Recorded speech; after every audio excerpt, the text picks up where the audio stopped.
Hello and welcome to the Reiki Women Podcast. This is Carrie Varela. I am the founder of the Reiki Healing Society, and I have a lovely friend here with me today, Bronwen Logan from Reiki with Bronwen, and our other lovely friend, Michaela Daystar. She is, giving her heart some TLC after attending a funeral today. So sending some love and TLC to anybody else who's carrying a tender heart with them as you step into this episode of the Reiki Women Podcast. So today we wanted to talk about perfectionism, how it shows up, as Reiki practitioners, how it can show up just as a being living this complicated life here on Earth, how it can show up as women. And so I know, Bronwen, you have some really interesting thoughts to say about this topic. So I'll hand it on over to you. Yeah. Well, before we started, we're talking about perfectionism. We were talking about diligence, and both of those come into play if we look at the fourth precept. So if we're thinking of the fourth precept, which can be translated in numerous ways, so we could look at it as so we could say for today only, be honest in your work, or be diligent in your practice, be true to your being. So these are different ways of looking at that particular precept, and maybe your own version of that. I mean, it is difficult when we translate across from Japanese to start with, and then of course we have direct translations, and then we have more what is the word, but where we have a feeling of that the meaning of something. And I think when we say being true to your way or your being, that is more a feeling of that precept rather than a direct translation. I like all of them because I think they all bring us into some alignment with our practice and can help us to think about our practice in different ways. If we were to think about perfectionism in line with this, well, I can see that in so many ways. Being perfect is often seems something that is out of touch with being true to ourselves, being honest, because it's something that is it in a way we are not. I mean, we are not like the end journey right here. We are in the process of existing in this experience, and each moment is practice and each moment is imperfect. So we can see life in that way. But I can also take us to the other side of this. And I could say there is a, perf- a perfection in that imperfection. And that is that it is exactly what it is. So it's not something else. It is the fullness of whatever the experience is in this moment.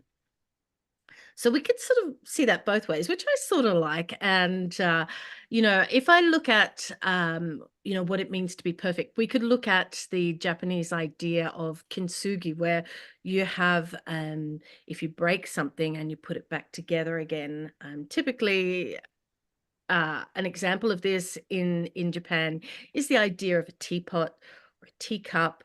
We break it, and instead of throwing it out, it might be something that is very precious to us. So then we put it back together, and we might use something beautiful to put it back together. So we actually see the scar of it being put back together, and from that we have created something new. And I think that is that experience of always being in the flow, something new always happening, and there is a perfection in that. So this art of of how would you say it, um working with scars and making scars beautiful and experiencing scars as beautiful is perfectionism in its own right. But it's imperfect, but it's perfect, right? So we can see both those pictures of that in that moment. when we talk about being perfect, sometimes I think people think there is one way, and that is part of this block that we might put in front of ourselves if we're using the word being perfect. And there is not one way ever. And if we think of ourselves, each human being is unique, each color of the sky each day is unique. It's never the same. And yet it could be just perfect, or it is perfect. And so experiencing life for the moment as it is a way of understanding within ourselves a different way of experiencing perfection, and not actually trying to tap into something which is a more general, now, is that the right word? Commodified? I don't know. But, something that is very neutral as being perfect. And in fact, something totally unique, which is all of us, is perfect. Those are some of my ideas. How about you, Carrie? Yeah, I love that because, well, first of all, I want to name, for myself, I think, perfectionism has been a real obstacle. It's something that I've really had to face and look at in a different ways. And I've been loving this term, and I feel it's so synchronous. So many people have been talking about it lately, but this term unmasking, and so the perfectionist in us is like, mask, put on the makeup, work out and be as thin as you can be, and be, as rigid as you can be, and say the right things and do the right things. And it can just be really confining, right? It's really built on trying to please everybody in the room, and seeking other people's approval for who you are.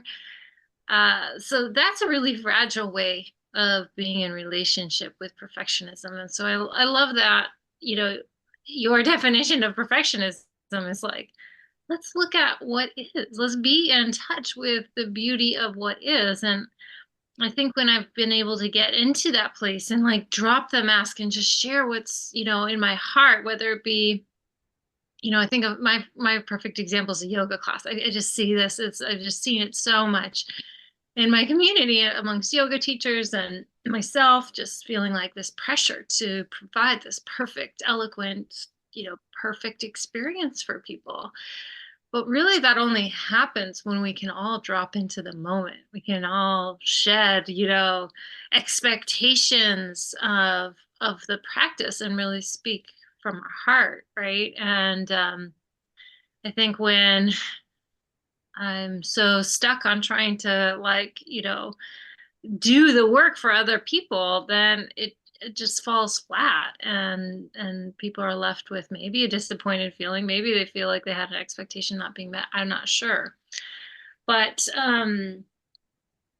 it's if you struggle with self-esteem, if you struggle with trying to please everybody else, learning how to accept yourself for who you are, learning how to be safe, to drop your mask and speak authentically and vulnerably from your heart.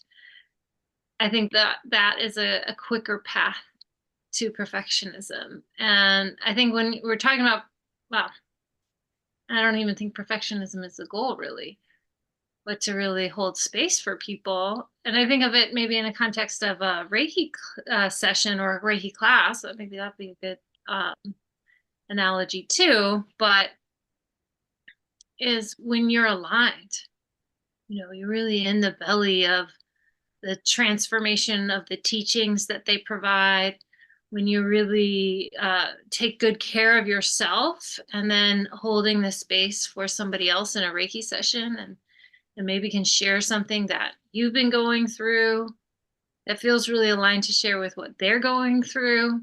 And then there's just this synergy, and we're just like, oh, okay, that what I needed answered today, and the mindset and the shift that I needed to create, you were able to help me hold space to do that. And that's always wonderful when that happens. Maybe another way of saying that is, I get out of my way, and I just allow myself to sit in the experience and not be judged as good or bad, but just be there for somebody. Um, so those are just some thoughts on perfectionism. There was a uh, a study done. I don't know when it was done, but there was 3 groups, and I can't remember what the 3 groups did. But one group was given a task to create something, and they were told, just create, do whatever you want. And then the other group was told, find the perfect topic first. And hands down, the first group always came up with better and more original content, that because they just practiced. They just practiced, putting words to a page. They practiced filming something, and creating. They just practiced creating, and in doing that, they got inspiration. They were able to take an idea, maybe an unpolished idea, and bring it all the way to the finish line. Whereas the other group just stagnated because they were just too focused on finding the goal first.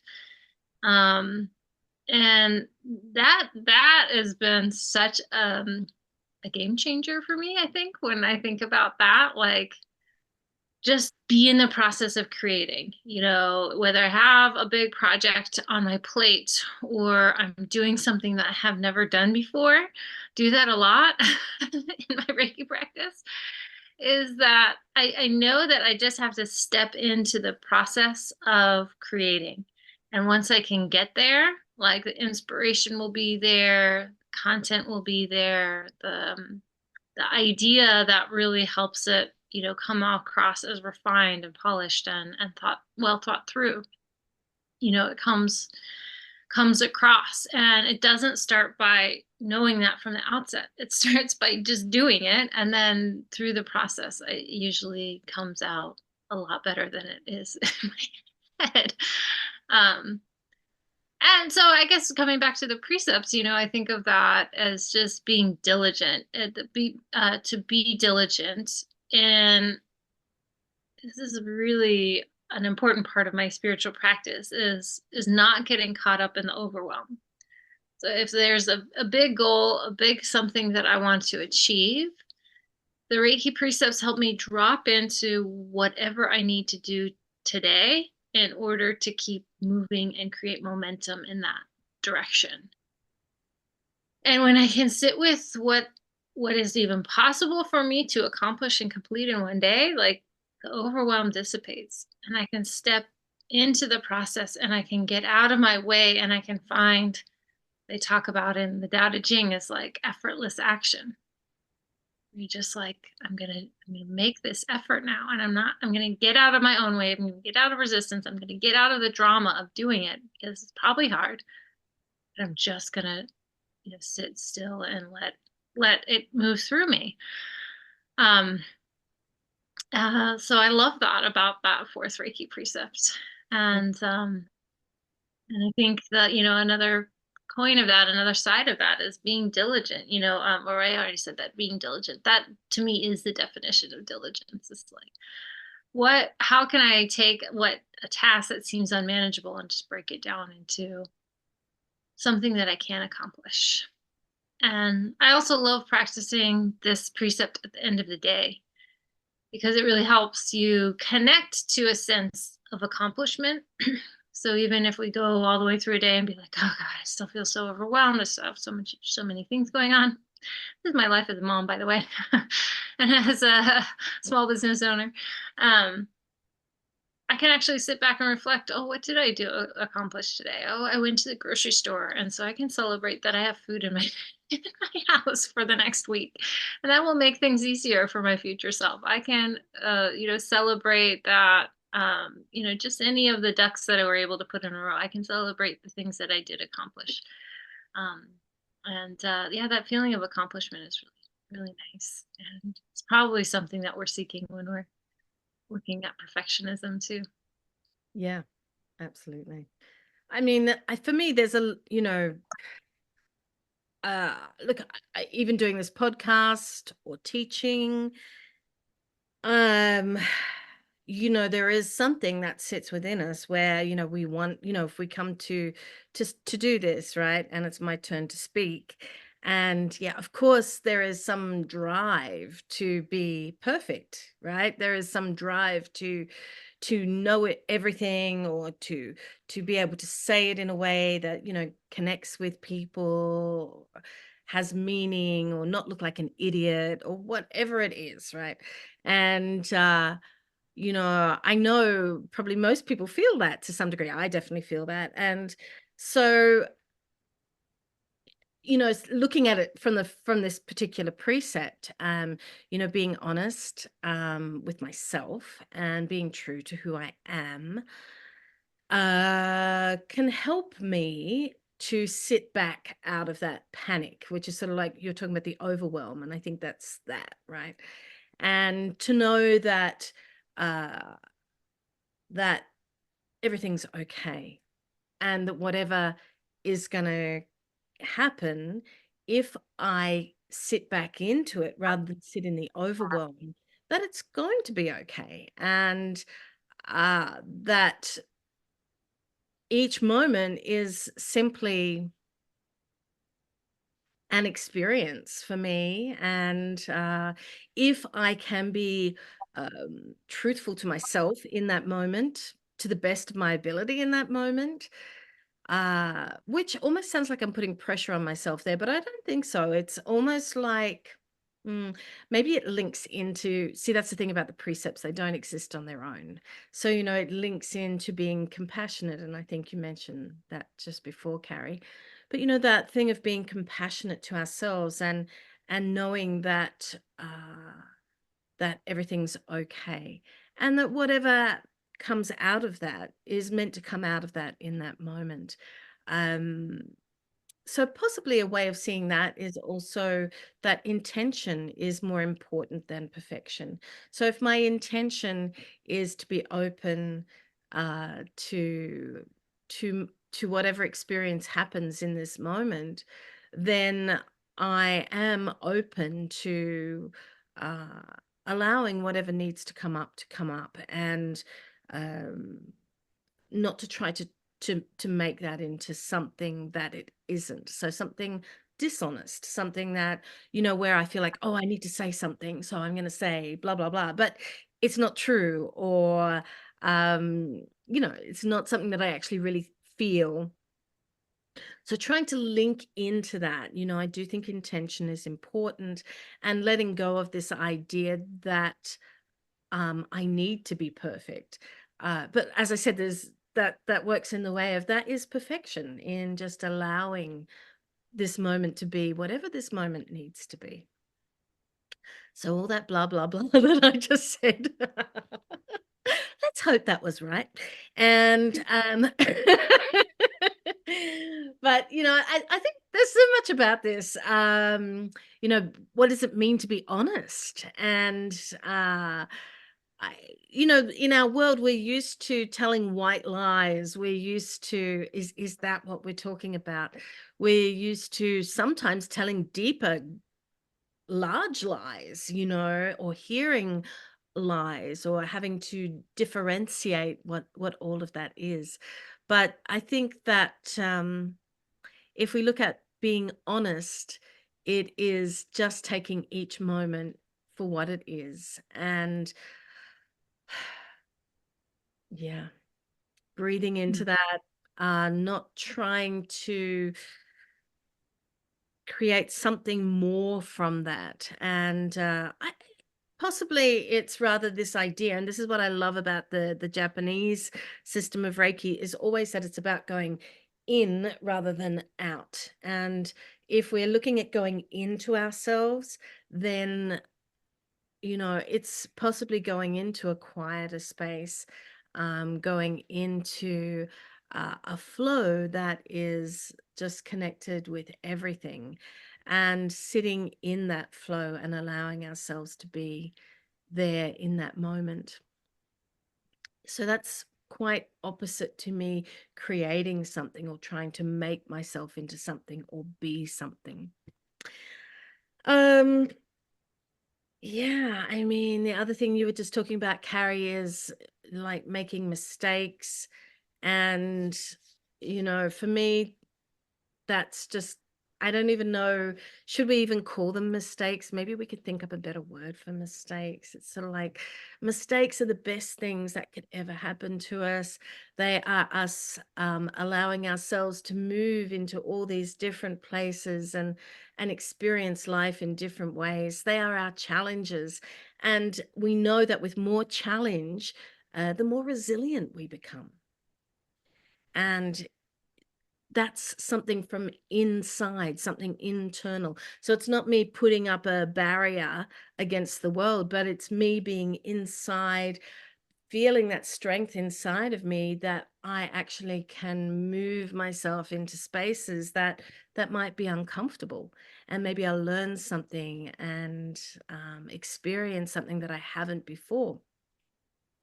So that's never a perfect space, but it is a perfect experience.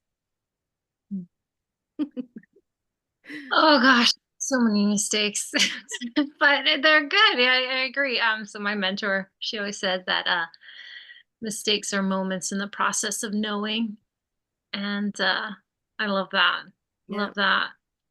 So they're so telling. They teach us so much, and even thinking back on reflecting on this podcast, yeah, there's such a drive, an ego drive probably to just be like, oh no, we're going to be the perfect examples of what it is to be a Reiki practitioner. And we got to say the right things and not offend anybody and, not ruffle anybody's feathers or whatever. But, just the inherent nature of having conversation and being different people and showing up as our messy selves, times where I've showed up for this feeling like really anxious and not knowing if I had anything to say.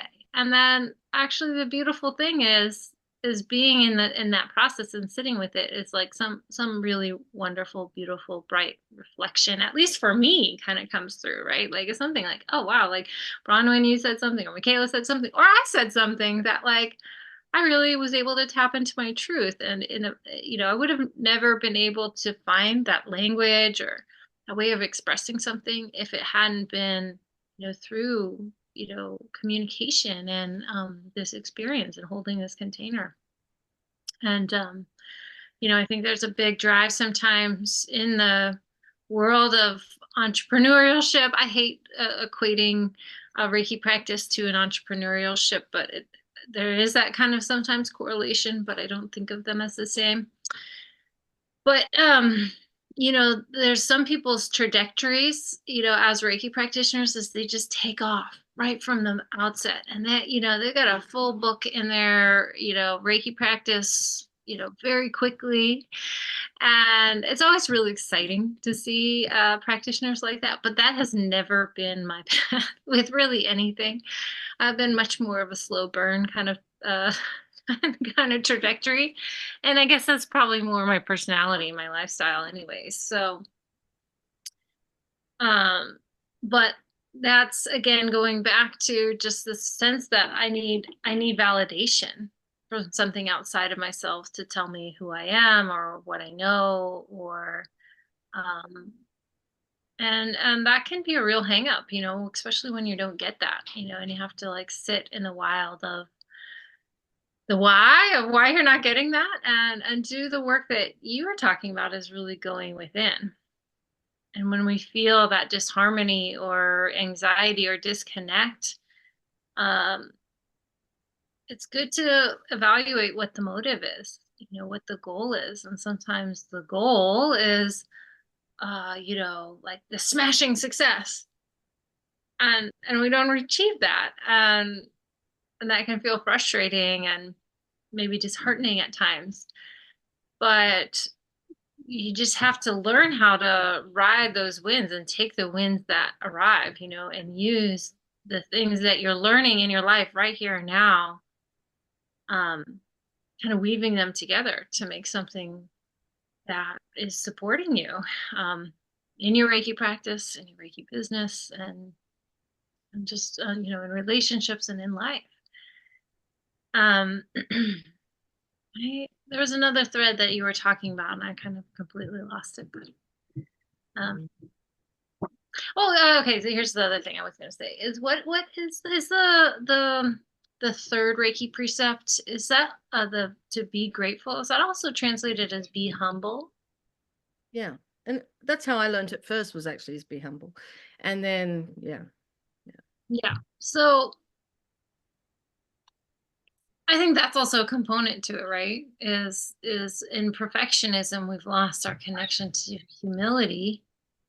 Yeah. And there's probably a shadow motive of perfectionism just being a mask for our ego of like, okay, like my ego's here is telling me like I have to ace this and test or just ace this experience in order to feel validated, to feel like confident or good about myself. And that goes back to a lot what you were saying, is that we learn so much from our mistakes, And it's like now, after teaching thousands of yoga classes, I probably touched that 7,000 yoga classes, and I don't know how many Reiki sessions, is I learned so much from my mistakes that even when they arrive in a yoga class or whatever, I like learn how to navigate them. I learn how to um, shift my own perception of what they are, and recognize that sometimes, is that I'm just not the right person for everybody. So, recognizing that, Yeah. but really celebrating when I am that right person for the person who needs me. And I've probably said this before, but my thing has always been, if I can help one person, then I feel really good. I should feel really good about that, you know. And I know that, with what we do, we meet more than one person, and, we possibly can't help everybody. But if we can be there for someone, one person, I think, wow, I think of myself. If one person could be there for me, it's a beautiful thing, and how amazing that is. So I was just thinking about the other precepts when you were talking about being humble and allowing ourselves to sit in humility. And also the other precepts, and they all relate into this one as well. So not being angry, and not worrying about things, because when we worry about things, then we're definitely outside that flow, and we are not allowing ourselves to sit into our own truthfulness. And we can express that. When that happens, that's when we get angry, when we are fearful, all these things, because we're not actually sitting back into that, honestly, into who we are, and allowing ourselves to be okay with that. We're trying to be something that is that is not truthful to our core essence of ourselves as human beings. And so if that happens, we can go, okay, so how am I not being honest to myself? What am I? Who am I? And asking ourselves those sorts of questions, and sitting back and just being quiet. Before, when I was talking, all I wanted to do was just stop talking, actually, and I just wanted to just sit here and not say anything. But you know we are on a podcast, so I need to take the truth of that into the whole whole meaning of it all. But sometimes just quiet, and just allowing ourselves to be without any pressure of having to do, or is, we need those moments in our lives, and we need to be able to take those moments. But of course, we are a part of life, and we need to consider that as well. So but realizing that you were saying, like, about not being good enough, or that those are things that are taking you away from the honesty, the truth of who you really are. And you have this core inner power and strength, and instead, we allow all these other things to pull us away from that. So really being able to sit back and allow those things to move away from us, and to sit back into this core self and know that it's enough, and that strength that we can tap into from that space is more than enough. So yeah. Love that. Mm. Uh, yeah. I think I've really had to learn, that my value isn't represented by how many people are in the room, and how many people are in my workshops, or how many people take my offerings. You get stuck on that. It's It's a a spot. really Yeah. viral way of, right? Yeah. But when I can step back from all of the doing, and sit with what you were talking about, just being in the imperfectness of the perfect moment. And there's always, for me, when I'm able to find that space, I'm able to recognize that there is a perfect balance that's happening. And even though I might want a change, I might want things to look differently, like that difference might, causes that shift in balance, right? It might require us to let go of something in order to create space for something new. And sometimes what we think we want isn't exactly what's possible, or even in our greatest good. So Yeah. my good friend, and soul sister, she was actually killed really tragically in a mass shooting. And when she died, it was just shattered my heart into a billion different pieces. And when we were all celebrating her at just different memorials that we had for her, one of the reflections that somebody shared was that she shared a whole yoga class on, um, what do I do when I'm confronting or facing this fear of perfectionism, or this perfectionism. And she spoke about just being my humble best, showing up and offering my humble best, and like letting that be good enough. Mm.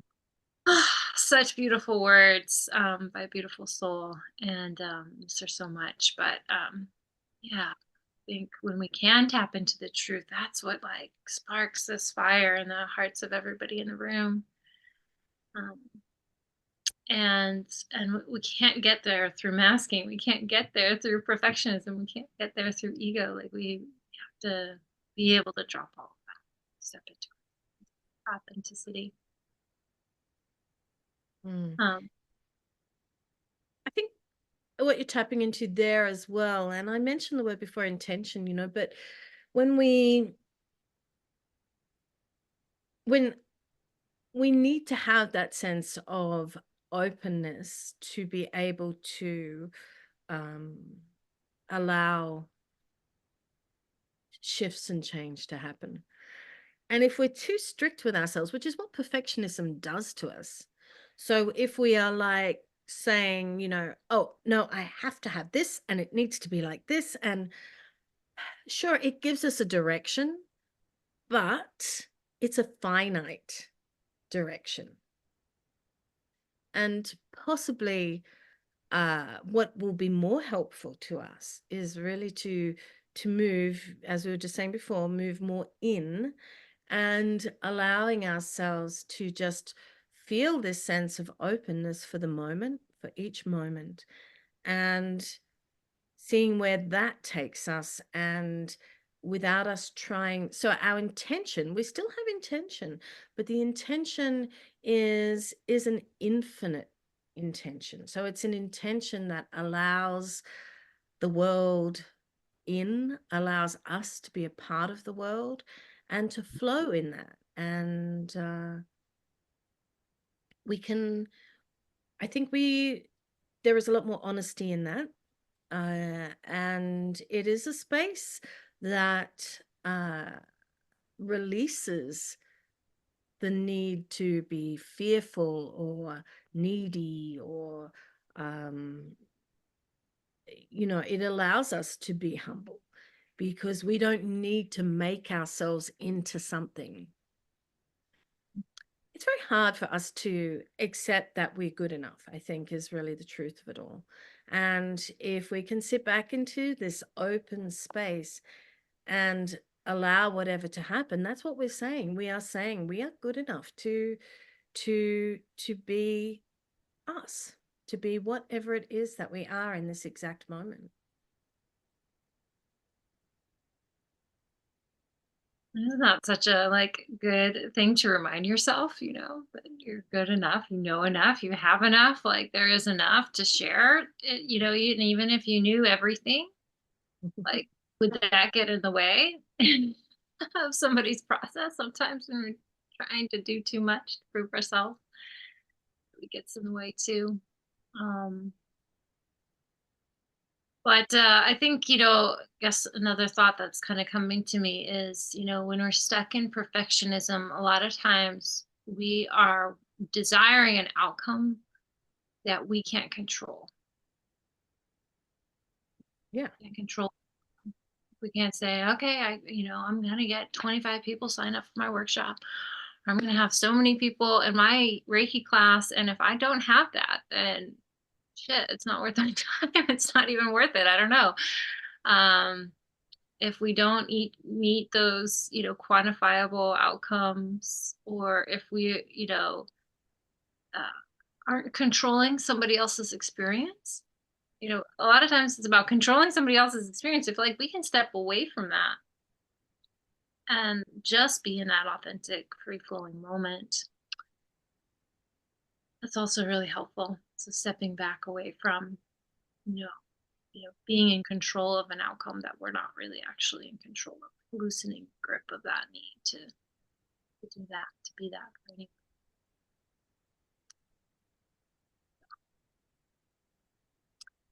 All right, friends. Well, we'd love to hear from you, our dear listeners. So, any other things that you'd like to say there, Bronwen? Nope. I'm happy sitting back in my space. Taking it all in. Thank you, Carrie. Um, all right. Well, listeners, please give us the last word. What do you think about this whole topic of perfectionism? How does your Reiki practice, how does the fourth Reiki precepts or any of the Reiki precepts help you step away from perfectionism? What challenges have you learned or have you navigated inside of perfectionism? What gems of wisdom have you learned? So feel free to share all of that with us. We'd love to hear. Feel free to leave it in the comments or send us a message. And if you think anybody could, benefit from this episode, feel free to send it on to them as well. And yeah, we love you so much. Thanks for embracing our perfect imperfections and being a part of our community. We love you all so very much. Have a great day. Bye.